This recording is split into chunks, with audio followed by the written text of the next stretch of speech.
Hello, c'est Lou, Loulou Kitchen. Je suis créatrice de contenu food sur les réseaux et autrice d'un nouveau livre qui s'appelle Aubergine, ricotta, thym et miel.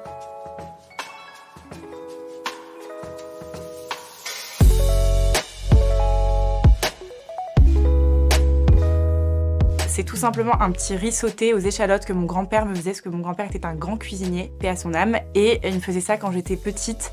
Et c'est un riz tout simple qui est bien grillé, revenu, les échalotes sont confites pendant pas des heures, mais pendant un long temps de cuisson, et ça fait un riz hyper savoureux, et c'est un riz que je dégustais tous les dimanches petite.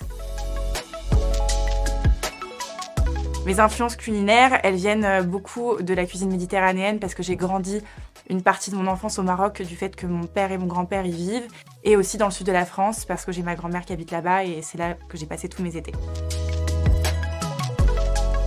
C'est le couscous, voilà. Donc mon mari est d'origine marocaine, donc c'est un plat que je fais très souvent. C'est son plat réconfortant préféré, il y a plein de légumes, c'est hyper bon pour la santé, c'est un plat très sain, donc je suis ravie que ce soit son plat préféré.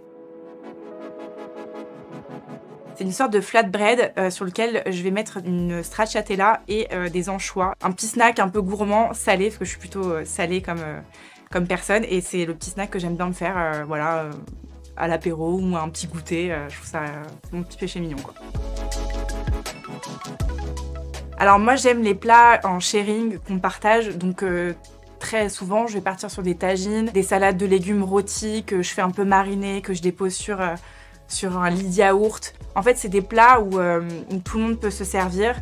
Donc voilà, généralement, je dirais des tagines, des salades de tchakchouka, des salades de poivrons marinés. En dessert, j'aime bien aussi faire un labné sucré. D'ailleurs, il est dans mon livre, sur lequel je mets des fruits qui ont confit avec le miel et tout. Donc voilà, c'est ça mon repas idéal. Must-have du brunch, je dirais les crêpes mille trous pour le côté sucré, et sinon les œufs bénédicts tout simplement. Je trouve que ça marche toujours. Après vous pouvez le faire un petit peu à votre sauce en mettant du saumon fumé ou un bacon, un peu ce que vous voulez. Une recette sur laquelle je suis sûre de ne pas me tromper quand j'ai vraiment pas d'idée et que je reçois, typiquement je vais partir sur un poulet aux olives. Donc c'est olives, citron confit.